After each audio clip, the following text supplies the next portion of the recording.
Date डाल लो 5th में and let's start. Let's quickly recap in the first 5 minutes कि हमने पिछले क्लास में क्या देखा वेलोसिटी के बारे में, राइट? तो वेलोसिटी का डेफिनेशन क्या था? Velocity was displacement divided by time duration, और क्योंकि डिस्प्लेसमेंट वेक्टर था तो हम वेक्टर लिखते थे, टाइम स्केलर था टी लिखते थे, और क्योंकि ये पूरा मिला के वेक्टर आने वाला था इसलिए हम वी के ऊपर एक एरो लगाते थे। हमने ये भी समझा कि जो भी एस का डायरेक्शन होगा वही वी का भी डायरेक्शन होगा, राइट? क्योंकि जो भी यहाँ पे वेक्टर होता है इसका वेक्टर, अगर मैं इसको पोजीशन के टर्म्स में लिखता तो डेल्टा एस बाई टी लिखता। इस केस में वी का डायरेक्शन पोजीशन के बराबर है कि चेंज इन पोजीशन के बराबर है? ये बहुत सटल चेंज है, सटल डिफरेंस है। ये बोल रहा है इस, जब मैं इस तरह से लिखूं तो ये एस कौन है? डिस्प्लेसमेंट। और ये बोल रहा है कि डिस्प्लेसमेंट का डायरेक्शन और वेलोसिटी का डायरेक्शन सेम होता है। जब मैं ऐसा लिखूं तो मैं क्या लिख रहा हूँ? v is equal to delta s by t, where delta s will be equal to change in position, right? क्योंकि चेंज इन पोजीशन ही क्या होता है? डिस्प्लेसमेंट। तो जब मैं चेंज इन पोजीशन लिख रहा हूँ तो वेलोसिटी का डायरेक्शन पोजीशन के इक्वल है कि चेंज इन पोजीशन के इक्वल है? Change in position. याद रखना, जो वेक्टर इक्वेशन है उसी के हिसाब से रहेगा, ठीक? Then we saw that since this is in meter, this is in second, therefore the unit is meter पर second. Then we saw there are again velocity can be classified, जैसे speed classify किए थे वैसे velocity can be classified into 3 types, 3 basic types. हालांकि बहुत सारे कर सकते हो बट फिलहाल के 3 बेसिक टाइप, एक इंस्टेंटेनियस वेलोसिटी, एक यूनिफॉर्म वेलोसिटी, और तीसरा इंस्टेंटेनियस वेलोसिटी वो वेलोसिटी है जो अभी का वेलोसिटी है, यूनिफॉर्म वेलोसिटी या कांस्टेंट वेलोसिटी वो वेलोसिटी है जिसमें पूरे टाइम स्पीड और डायरेक्शन दोनों सेम रहता है। इसके बारे में हम लोग काफी चर्चा कर चुके हैं, so I am not going to get in details. Today we are going to focus on average velocity. Average velocity का डेफिनेशन क्या था? Average velocity was equal to total displacement by duration, और हमने कुछ डिफरेंसेस लिखे थे। Differences ये था कि जब मैं एवरेज वेलोसिटी की बात कर रहा हूं तो क्या एवरेज वेलोसिटी का मैग्नीट्यूड और स्पीड का मैग्नीट्यूड, एवरेज स्पीड का मैग्नीट्यूड सेम होता है? हो भी सकता है और नहीं भी हो सकता। ये सारी बातें हम कर चुके हैं पिछले क्लास में। आज थोड़ा सा प्रॉब्लम बनाएंगे और उस प्रॉब्लम के हिसाब से भी हम लोग ये डिफरेंसेस समझना शुरू करेंगे। तो सवाल लिखो, न्यूमेरिकल शुरू करते हैं। Numerical number 1,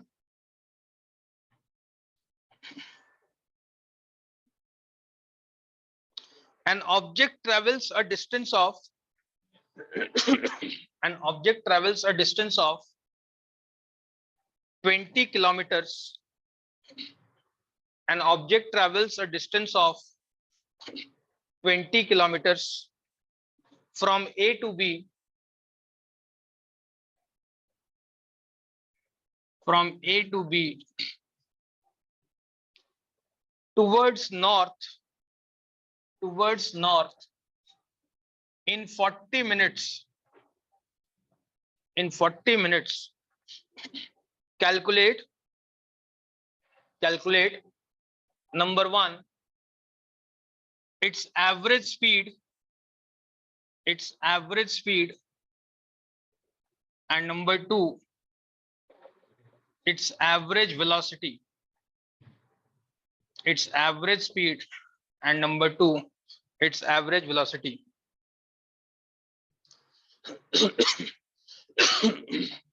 Give it a try, then I'll do it on board. खुद से सोचो क्या कर सकते हैं। हमेशा डेफिनेशन पे ध्यान दो, क्या किस तरह से डिफाइन किया गया दोनों को। First from the question let us understand कि चल क्या रहा है। देखो पिक्चर क्लियर होना चाहिए दिमाग में कि चल क्या रहा है। हमें बोला है an object travels from a distance of 20 kilometre from A to B, यानी कि ये कहीं ए है, ये कहीं बी है, और 20 किलोमीटर चला गया।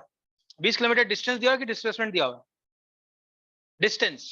हमें बोला है डिस्टेंस, बट उसके साथ साथ एक और इंपॉर्टेंट चीज दे दिया गया। क्या बोला गया? टुवर्ड्स नॉर्थ, यानी कि डिस्टेंस भी दिया गया और डायरेक्शन भी दिया गया, राइट? बोला गया कि ए से बी चला गया, और जब ए से बी चल रहा था तो हमेशा किस डायरेक्शन में चल रहा था?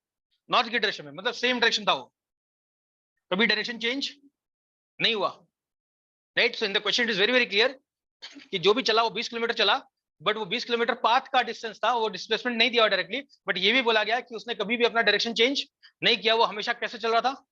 नॉर्थ की दिशा में। हमेशा नॉर्थ की दिशा में चल रहा था। अगर वो हमेशा नॉर्थ की दिशा में चल रहा था मतलब हमेशा वो कैसे चल रहा था, स्ट्रेट लाइन में, विदाउट चेंजिंग द डायरेक्शन। तो ये हो गया 20 किलोमीटर। तो अगर मुझे एवरेज स्पीड निकालना हो, average speed is given by total distance by duration. इस केस में total distance will be 20 kilometre and duration will be 40/60 hour. 60 ऊपर कर देते हैं, किलोमीटर पर आवर हो जाएगा। You solve that, you will get some answer. This is 30 kilometre per our. तो जिनका भी कुछ कुछ और आ रहा था चेक कर लेना अपना, 30 kilometre per our. Alright, let's talk about average velocity.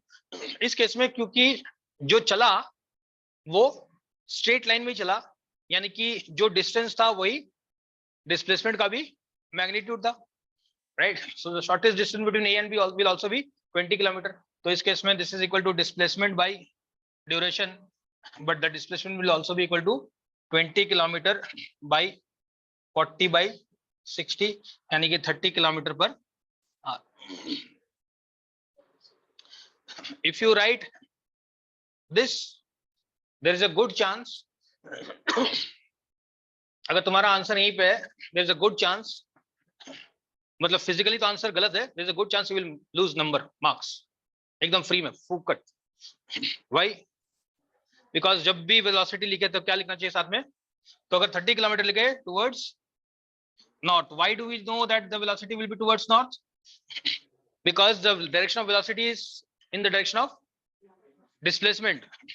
Haryana ji, direction of velocity is in the direction of, और डिस्प्लेसमेंट किस डायरेक्शन में हुआ है?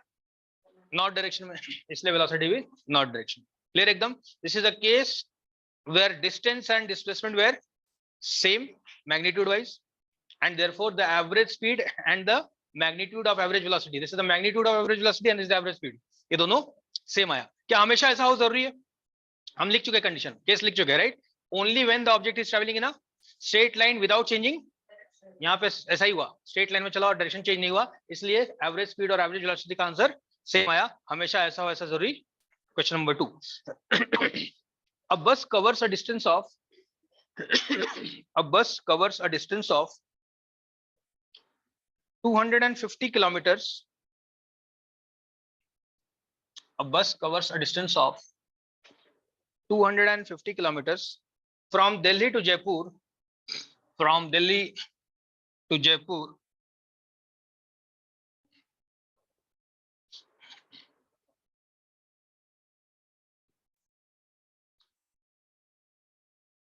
in the west direction in the west direction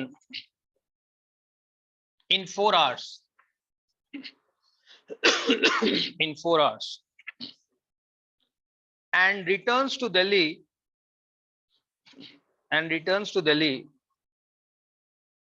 in 6 hours, and returns to Delhi in 6 hours due to traffic,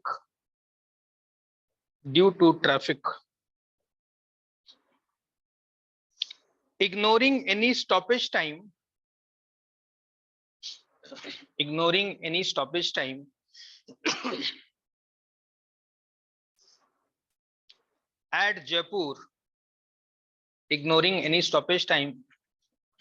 at Jaipur, calculate number 1 the average speed of the complete journey, calculate number 1 the average speed of the complete journey, and number 2 the average velocity of the complete journey, and number 2 the average velocity of the complete journey। चलो आ जाओ, सुना ध्यान से। Let's see, it says a bus covers a distance of 200, हमेशा बना लिया करो diagram. Delhi है, जयपुर है, दोनों के बीच का। अच्छा, कहीं पे लिखा हुआ है कि सीधा लाइन में चला कि नहीं लगा? क्या कहीं पे लिखा हुआ है सीधा लाइन में चला नहीं लगा? कहीं नहीं लिखा, डायरेक्टली कहीं नहीं लिखा कि सीधा लाइन में चला। हाउ डू वी इंटरप्रेट कि सीधा लाइन में चला? By reading the statement that it is moving towards, बोला है कि वेस्ट की तरफ जा रहा है, तो हम मान लेंगे कि वेस्ट की तरफ सीधा लाइन में जा रहा है। 250 किलोमीटर चला, 250 किलोमीटर, और चलने में कितना टाइम लगा? 4 आवर्स। फिर ये वापस आया उसी लाइन में, I am showing it on a different line, but उसी लाइन में वापस आया, तो इस बार कितना चला होगा? 250 किलोमीटर।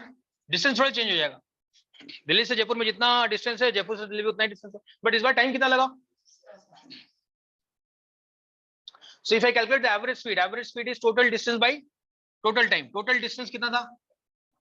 D से J S1 मान लेते हैं और वापस S2 मान लेते हैं, divided by T1 plus T2। ये तो फॉर्मूला लगेगा। ये बात सही है कि इस केस में S1 और S2 दोनों बराबर है, तो this will be equal to 250 plus 250 divided by 4 hours plus 6 hours, that is 500 divided by 10, that is 50 kilometre per hour. This is average speed, total distance divided by total time. Total distance चला 250 500 kilometre, और total time लगा 4 और 6 10 घंटा। एकदम simple, हम लोग ये problem पहले भी कर चुके हैं, नया प्रॉब्लम नहीं। Let's talk about velocity. Velocity says total displacement by duration या time, total time. So what is the definition of displacement?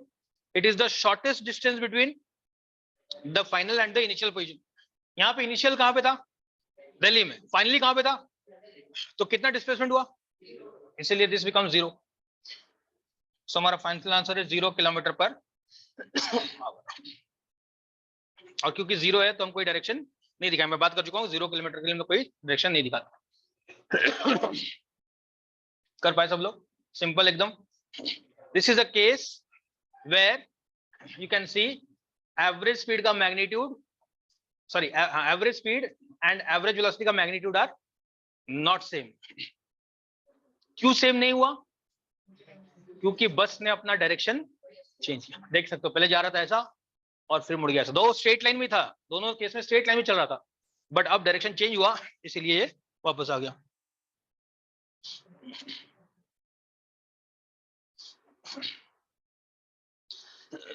हाँ जी, then I told you that we will discuss the significance of that statement which says ignoring any stoppage time at Jaipur.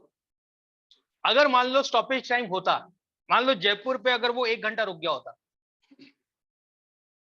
Jaipur में बस रुका, बस पहुंचा और 1 घंटा रुक गया और फिर 1 घंटे बाद चला, क्या हमारा कोई कैलकुलेशन में इंपैक्ट होता?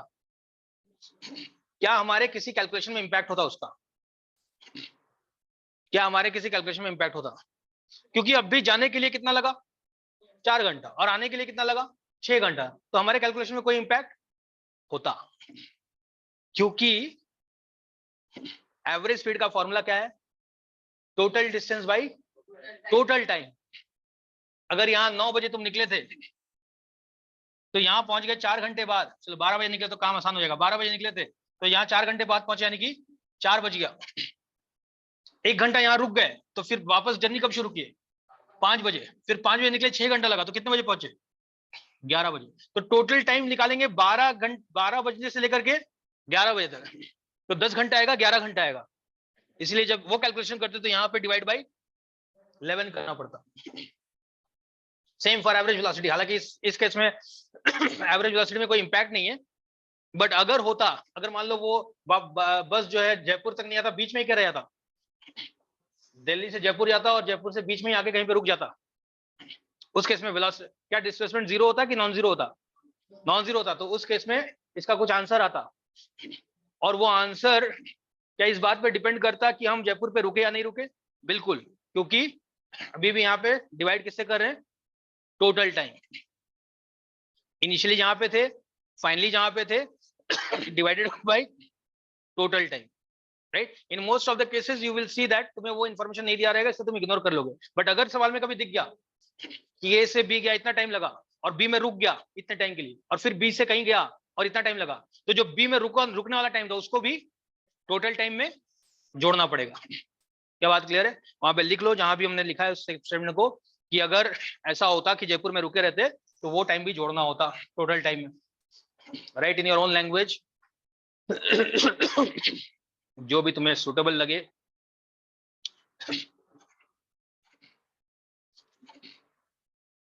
पहले वाले प्रॉब्लम में लिख लो, बिकॉज द आंसर के बाद जब आंसर आएगा वहां पे लिख लो because the direction was not change therefore magnitude of average velocity and average speed are equal.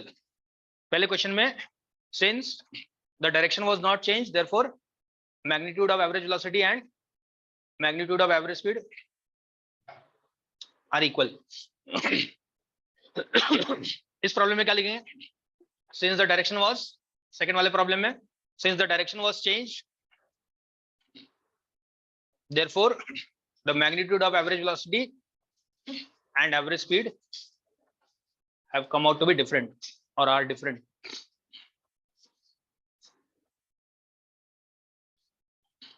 Clear है?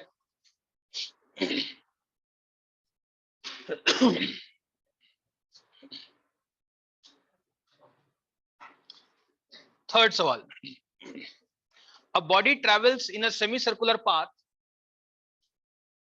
A body travels in a semicircular path of radius 140 meters. A body travels in a semicircular path of radius 140 meters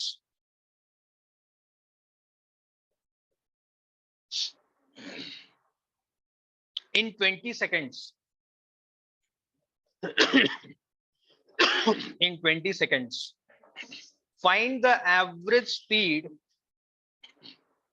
Find the average speed and the average velocity. Find the average speed and the average velocity over the complete journey. हमें बोला क्या, एक बंदा ए से शुरू करता है, सुनना ध्यान से, ए से शुरू करता है और सेमी सर्कुलर पाथ में बी पे पहुंचता है। और ये बी कैसा जगह था? उसका रेडियस था 140 मीटर और ये करने में उसको टाइम कितना लगा? 20 second, T equal to 20 second. तो अगर मुझे एवरेज स्पीड पूछा है, जो हम लोग प्रॉब्लम बना चुके already, this is not a new problem, average speed का प्रॉब्लम हम ऑलरेडी बना चुके हैं। Average speed was total distance by total time. तो टोटल डिस्टेंस के लिए पाथ इंपॉर्टेंट है। पाथ था सेमी सर्कुलर, तो जब यहां से यहां चला तो कितना चला? 2 पाई आर बाई 2। अगर पूरा चलता तो 2 पाई आर चलता, सेमी सर्कल का पाई आर। तो इस केस में हो जाएगा this is equal to pi R divided by T. So that is 22/7 multiplied by radius दिया हुआ है 140 मीटर डिवाइडेड बाई टाइम दिया हुआ है 20 seconds. So if you solve that, ये 7 कट जाएगा तो हो जाएगा 22 meter per second. Is the magnitude of average speed. Let's do the same for velocity. Velocity के लिए it is total displacement by total time. A से शुरू किया, बी तक पहुंचा, तो initial was A, final was, और डिस्प्लेसमेंट के लिए we have to find the shortest distance. Shortest distance मतलब ए और बी को जोड़ देंगे, जो स्ट्रेट लाइन होगा वही उसका। तो अगर जोड़ दिया, अगर ये आर था तो पूरा 2r हो जाएगा। सो this is 2r by time is 20 second, same time. तो हो गया 2 multiplied by 140 divided by 20, so that gives us 28 meter per second। but ये निकला मैग्नीट्यूड, क्या लिखेगा मैंने कुछ? अच्छा 14 मीटर पर सेकेंड। तो ये निकला magnitude, but I need direction as well. I need to set the direction. तो डायरेक्शन के लिए क्या करेंगे? A to B. So this is A to, या लिख लोगे पूरा in the direction A to B. Clear है? अगेन ये किस तरह का केस बना? When the magnitude of average speed and the magnitude of average velocity are not same. Why? क्यों सेम नहीं आया? क्योंकि फिर से डायरेक्शन चेंज। देख सकते हो, जब ये घूमना शुरू कर दिया तो अब वो स्ट्रेट लाइन में नहीं चल रहा था, वो घूम रहा था, वो डायरेक्शन चेंज कर रहा था। और जैसे डायरेक्शन चेंज करेगा तो एवरेज स्पीड और एवरेज वेलोसिटी का मैग्नीट्यूड अलग हो जाएगा। नेक्स्ट सवाल,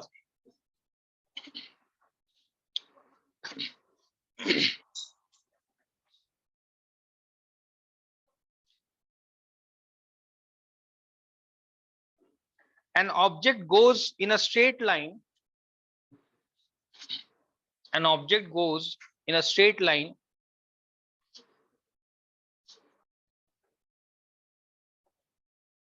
An object goes in a straight line from A to B. An object goes in a straight line from A to B, which is 30 kilometer,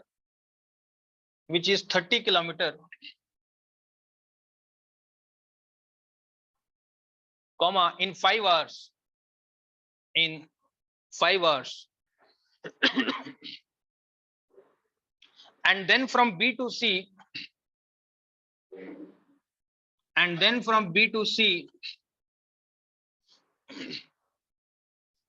which is 10 kilometer,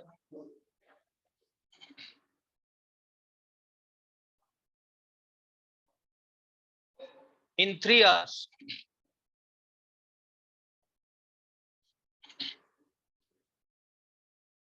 right, diagram ऐसा है, ए से B गया 30 kilometre 5 घंटा, और B से सी गया 10 kilometre 3 घंटा, दोनों स्ट्रेट लाइन में।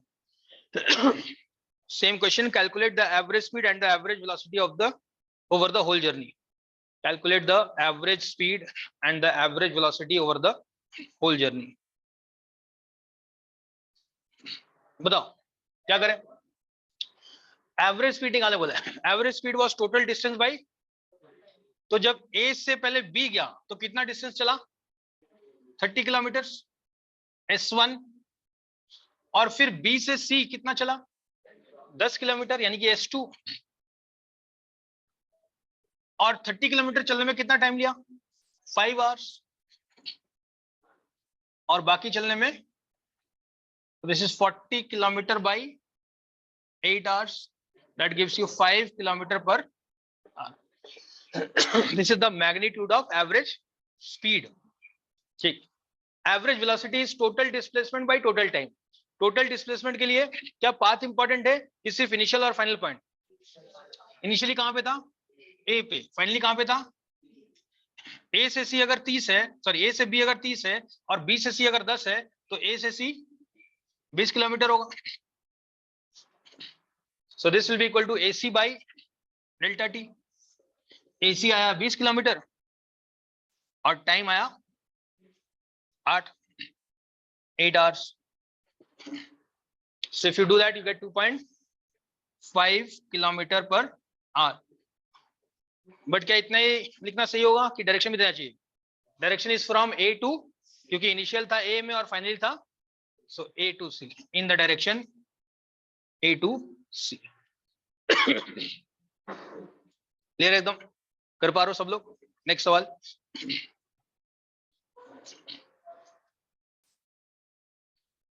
a particle goes 40 meter in a straight line. A particle goes 40 meter on a straight line from A to B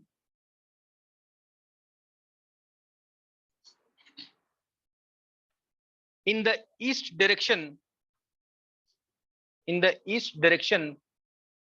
in 5 seconds. In 5 seconds. Then it travels north.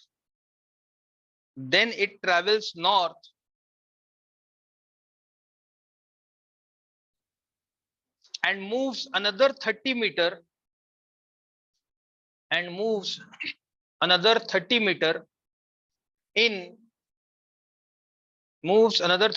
In 6 seconds.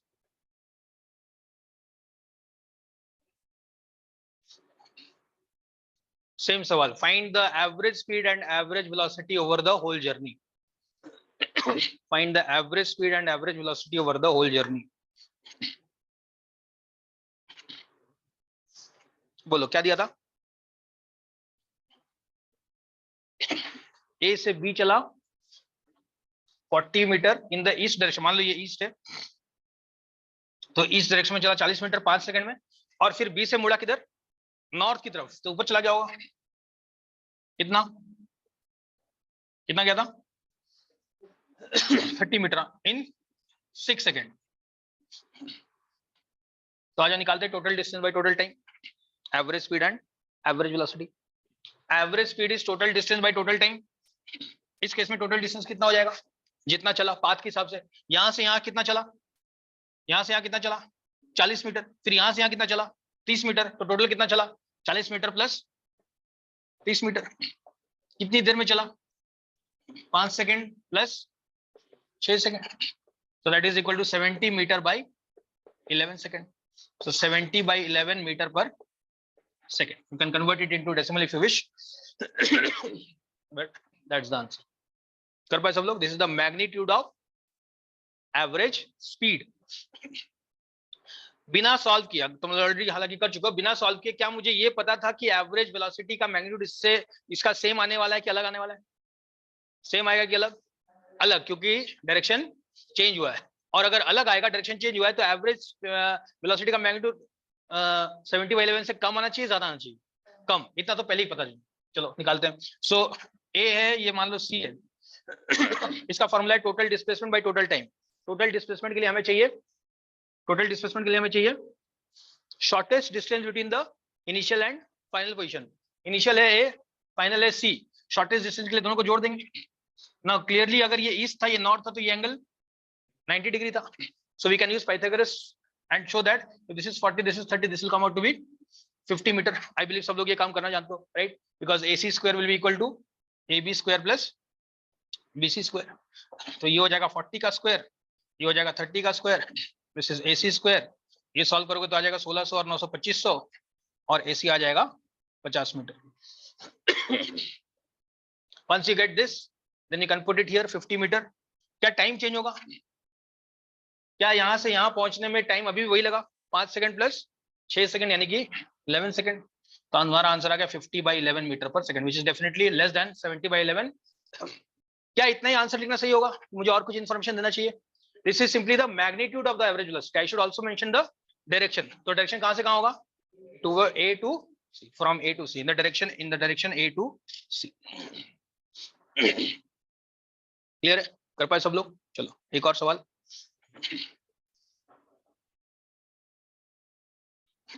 A particle starts at A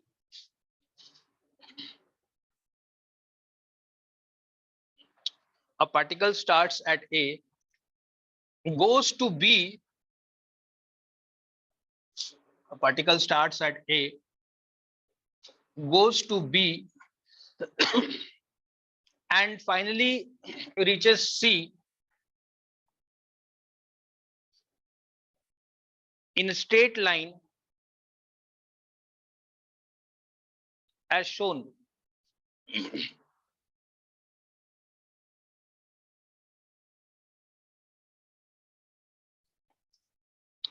It goes from A to B.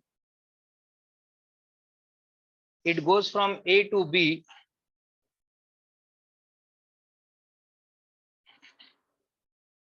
in 6 seconds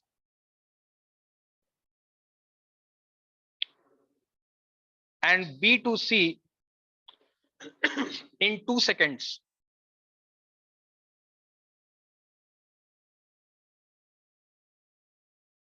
Calculate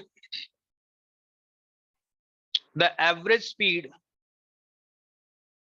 and average velocity. Calculate the average speed and average velocity over the whole journey.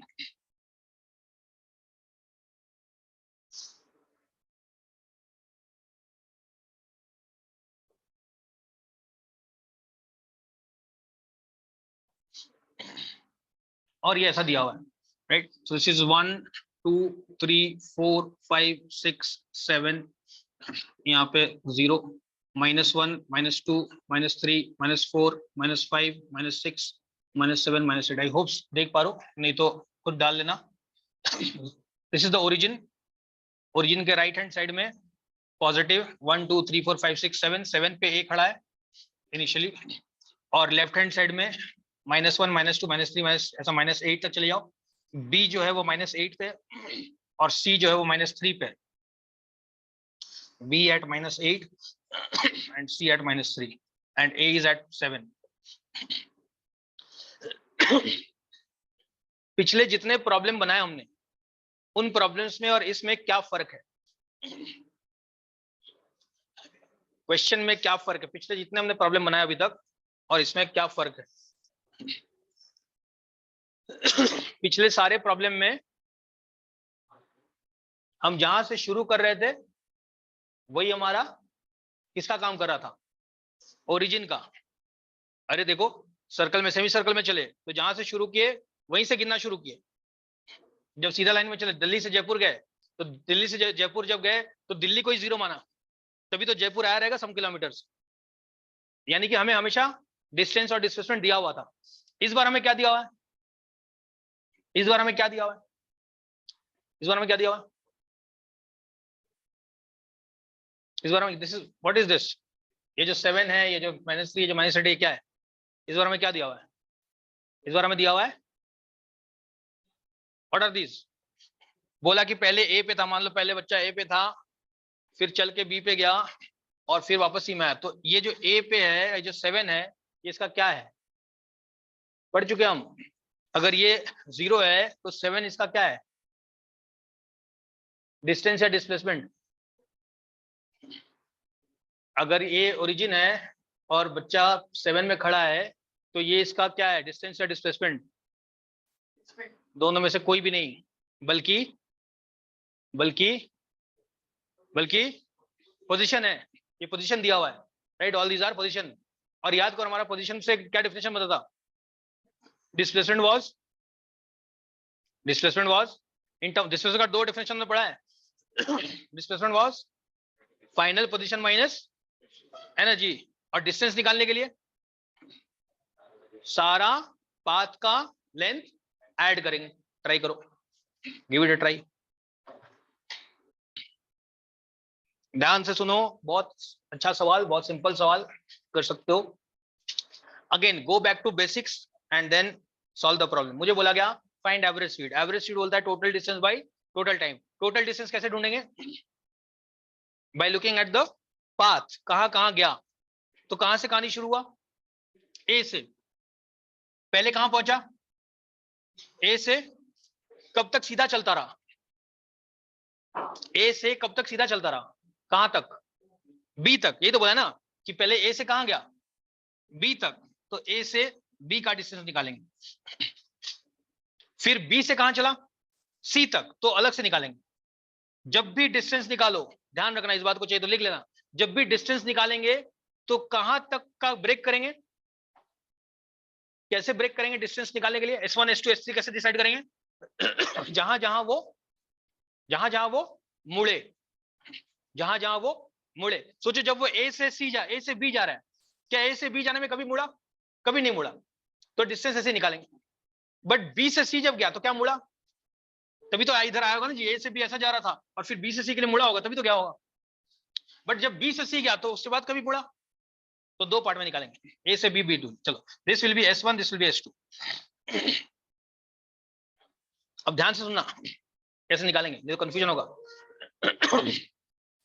हमें पता है कि जब मुड़ता नहीं है, हमें पता है, सुन लो बहुत इंपॉर्टेंट चीज बता रहा हूं, हमें पता है कि जब मुड़ता नहीं है उस पर्टिकुलर पार्ट में डिस्टेंस और डिस्प्लेसमेंट सेम होता है। अरे हाँ ना, तुमने गिना होगा 1 2 3 4 ऐसा करके रूडिमेंट्री कैलकुलेशन किया होगा, 1 2 3 4 तरीका बता रहा हूं। ए टू बी का जो डिस्टेंस है और ए टू बी का जो डिस्प्लेसमेंट है, उन दोनों का मैग्नीट्यूड सेम होगा, क्योंकि उस पार्ट में कोई मुड़ा नहीं था। अरे हाँ ना। और हमें डिस्टेंस कैलकुलेट करना नहीं आता, लेकिन हमें डिस्प्लेसमेंट का फॉर्मूला बताया गया। डिस्प्लेसमेंट का फॉर्मूला क्या था? क्या हमें कोई डिस्टेंस का फॉर्मूला बताया गया पोजीशन के रेस्पेक्ट में? अगर मुझे पोजीशन दिया हुआ, डिस्टेंस का जो हमने डेफिनेशन लिखा था उसमें कहीं पे पोजीशन के बारे में कुछ दिया हुआ था?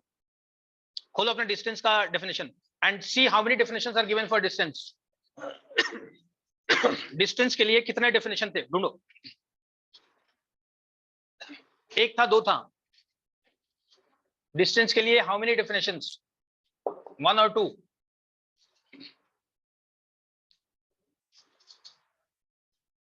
कितने थे जी?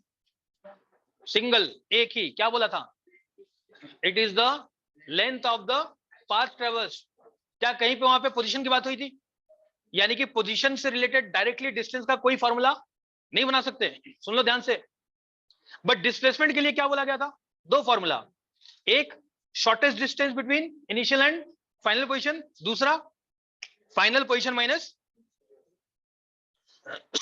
और हमने अभी तक ये भी समझ लिया है कि डिस्टेंस और डिस्प्लेसमेंट में खासियत क्या है कि दोनों का मैग्नीट्यूड सेम रहता है as long as direction change. इसीलिए हमने पूरे जर्नी को क्या कर लिया, सीधे सीधे पार्ट में तोड़ लिया। कैसे तोड़े? जहां जहां मुड़े वहां से नया डिस्टेंस। तो पहले ए से सी की तरफ चले, सॉरी ए से बी की तरफ चले, तो ए से बी लिख लिया, यहां का डिस्टेंस निकालेंगे। और फिर बी से सी की तरफ चले।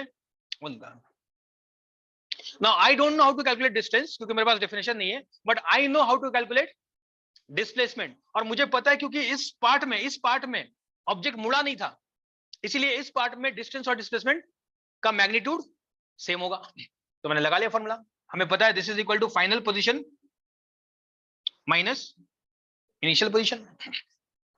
तो सोचो जब वो ए से सी चला, सॉरी ए से बी चला, तो फाइनली कहां पे था? फाइनली कहां पे था? बी पे। और इनिशियली कहां पे था? ए पे। तो फाइनल पोजीशन क्या हो गया? बी का पोजीशन, यानी कि -8 माइनस ये minus initial position is a का पोजीशन 7, तो आ गया -15, आ गया -15। बट हमें माइनस लेना है कि मुझे सिर्फ मैग्नीट्यूड चाहिए, क्योंकि हम क्या निकाल रहे हैं? डिस्टेंस। तो this is equal to mod of -15, this is equal to 15। तो जहां पे होगा मॉड लगा देंगे, मॉड मॉड मॉड।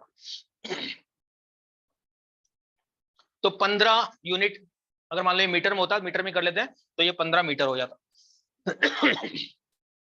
फिर आ जाओ बी से सी पे, S2, this is again final position minus initial position. बताओ बी से सी चला तो final position -3 minus initial position -8। If you calculate that you gate 5। तो मॉड ले लेंगे तो ऐसे भी 5 ही आएगा, तो 5 मीटर। तुमने भी जो भी किया होगा, अगर हैंड कैलकुलेशन भी किया होगा, फिंगर से भी किया, हाँ चलो देखते हैं गिन के, तो यही आया होगा, राइट? क्योंकि तुमने क्या किया होगा, यहाँ से यहाँ 7 और फिर यहाँ से यहाँ 8, तो 15, तो तुमने 15 लिख लिया। और फिर यहाँ से यहाँ -8 से -3 इज 5। बट मैं बोल रहा हूँ ऐसा नहीं करके तुम डायरेक्टली फॉर्मूला यूज कर सकते हो। सिर्फ ध्यान में रखने वाली बात ये कि डिस्टेंस का फॉर्मूला और डिस्प्लेसमेंट का फॉर्मूला सेम होता है एज लॉन्ग एज बंदा मुड़े नहीं, डायरेक्शन चेंज नहीं हुआ। तो हमने पूरे जर्नी को कैसे तोड़ लिया? छोटे छोटे पार्ट्स में, और हर पार्ट में क्या कंडीशन है कि उस पार्ट के लिए डायरेक्शन चेंज नहीं हुआ होना चाहिए। तो हमने देखा वो पहले ए से बी गया, फिर बी से सी गया, इसलिए हमने पहले ए टू बी का डिस्टेंस लिया और फिर बी टू सी का डिस्टेंस लिया। क्लियर है? So the total distance will be S1 + S2, that is equal to 20 metre, right? 15 metre + 5 metre is 20 metre. और टाइम कितना लगा? टाइम कितना दिया हुआ है? ए से बी चला कितना देर में? 6 सेकेंड्स। और बी से सी 2, तो आ गया 20 meter by 8 second, which is equal to 2.5 meter per second. Plus या माइनस? प्लस या माइनस? प्लस या माइनस? एवरेज स्पीड का कोई साइन नहीं होता, it is always positive, right? Average speed is always positive. चलो average velocity, let's calculate average velocity. क्या average velocity का कोई डेफिनेशन है इन टर्म्स ऑफ पोजीशन? बिल्कुल, फाइनल पोजीशन माइनस, इसके लिए मुझे तोड़ने की जरूरत नहीं है। सोचो इनिशियली कहां था? ए पे, तो पोजीशन ऑफ ए और पोजीशन ऑफ सी, तो इनिशियली था ए पे और फाइनली था सी पे। तो फाइनल माइनस इनिशियल मतलब position of C minus position of A. तो पोजीशन ऑफ सी था -3 meters minus position of A था +7 meter. If you do that you get -10 meters, -10 meter. तो जो एवरेज वेलोसिटी है that will be equal to divided by T, of course delta T divided by delta T. तो ये हो जाएगा same time तो same ही लगा, 6 और 2 8 सेकंड, तो ये जगह 8 this is -1.25 metre per second. ठीक, ये माइनस साइन क्या बता रहा है? ये माइनस साइन बता रहा है कि इनिशियल से फाइनल का डायरेक्शन किधर था, जिधर नेगेटिव साइन था। सोचो ओरिजिन से ये वाला डायरेक्शन कैसा है, पॉजिटिव, और ये वाला डायरेक्शन, तो ये बता रहा है, ये नंबर बता रहा है, सुना ध्यान से, एवरेज वेलोसिटी बता रहा है कि अगर तुम ए पे चले, ए से शुरू किए और सी तक चले, तो तुम्हारा जो एवरेज वेलोसिटी था वो किस डायरेक्शन में था, नेगेटिव डायरेक्शन में। देखो नेगेटिव डायरेक्शन ऐसा है, तुम चले भी ऐसा। एग्रीड? तो क्या मुझे अब यहाँ पे इसके साथ और कुछ जोड़ने की जरूरत है? और कुछ जोड़ने की जरूरत नहीं है, because the minus sign is already telling me कि डायरेक्शन क्या है, वो माइनस साइन ही है, बता रहा है मुझे डायरेक्शन। तो यहाँ पे this is the magnitude of the average speed, average velocity, and this is the direction. The negative sign tells that the direction of velocity is in the negative direction. Clear एकदम? If you want you can do this, कुछ लोगों ने किया है, ये negative नहीं डाल के बोला 1.25 मीटर पर second from A to C, that is perfectly fine. But हम क्योंकि ऑलरेडी पोजीशन डिनोट कर चुके हैं, प्लस माइनस दे चुके हैं, इसलिए हम माइनस साइन से प्रेफर करेंगे इस प्रॉब्लम में। क्लियर एकदम? पक्का? चलो फटाफट क्विकली, डिस्टेंस और डिस्प्लेसमेंट का जो डिफरेंसेस होगा उसी का हूबहू रूप वेलोसिटी और स्पीड में भी दिखेगा। क्यों? क्योंकि वहां डिस्टेंस बाय टाइम था और डिस्प्लेसमेंट, सॉरी, वहां डिस्टेंस और डिस्प्लेसमेंट था, यहाँ डिस्टेंस बाय टाइम और डिस्प्लेसमेंट टाइम है, तो डिफरेंस तो वही रहने वाला है। चलो पहला डिफरेंस बताओ, पहला डिफरेंस क्या लिखे तुम? लेंथ इज द, यानी कि हमने इसको डिफाइन किया, ठीक है ना जी? डिस्टेंस और डिस्प्लेसमेंट को पहले डिफरेंस में डिफाइन किया। Length is the distance is the length of the travel, length of the actual path travelled, and displacement is the shortest distance. ये क्या था ना जी? तो यहाँ पे क्या करें?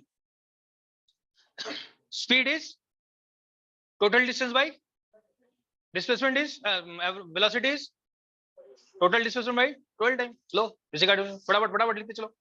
पहला difference, speed is defined as displacement, sorry, distance by time, display velocity is defined as displacement by time।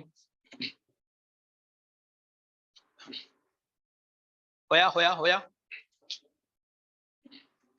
दूसरा बताओ, distance depends on path and displacement does not depend on path. तो बताओ स्पीड और velocity, speed depends on path, अरे होने जी, और velocity only depends on initial and final position. Low who बहु वही का वही।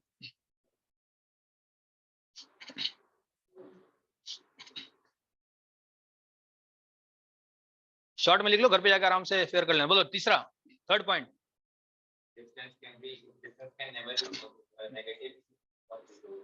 Distance can never be positive, but velocity, sorry, displacement can be positive, negative as well as zero। तो इसमें क्या लिखेंगे?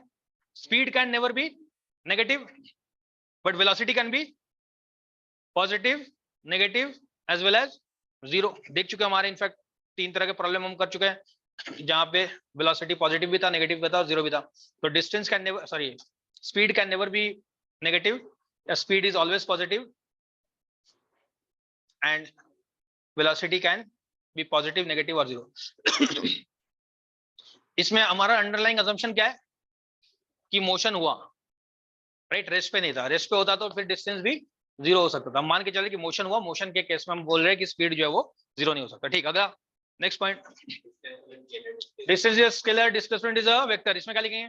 Speed is a scalar and velocity is a low.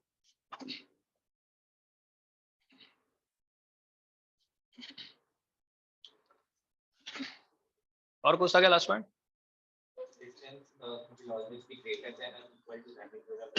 Distance will always be greater than the magnitude of the displacement. तो इसमें क्या लिखेंगे?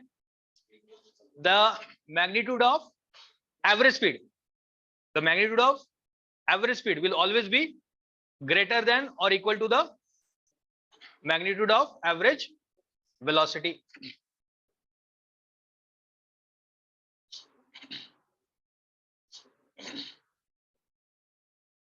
बस, और कुछ है? सिमिलैरिटी क्या हो जाएगा अगर सिमिलैरिटी पूछ जाए तो? यूनिट दोनों का सेम होगा, मीटर पर सेकंड। क्लियर है? Alright, so that would and velocity. ठीक है, यहीं रुकेंगे, फिर अगला एक्सेलरेशन बाद में करेंगे।